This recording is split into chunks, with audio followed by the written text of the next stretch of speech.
এক লোক বাড়িতে এসে তার ভাবিকে উড়াধরা পিটানো শুরু করেছে।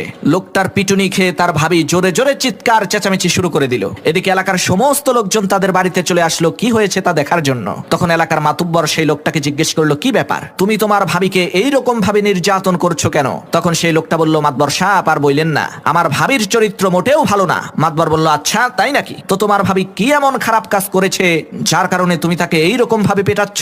তখন সেই লোকটা বলল, মাতবর সাহেব কি বলবো দুঃখের কথা, আমাদের এই এলাকার যাকে আমি জিজ্ঞেস করি, কি ভাই মোবাইলে কার সাথে কথা বলেন, আজব ব্যাপার, সবাই বলে তোমার ভাবির সাথে কথা বলি। তাহলে মাতবর সাহেব আপনিই বলেন আমার ভাবির চরিত্র কত খারাপ, সে এলাকার সমস্ত পরপুরুষের সাথে মোবাইলে কথা বলে। তখন মাতবর বলল, আরে বেয়াকুব, আসলে বিষয়টা এইরকম না।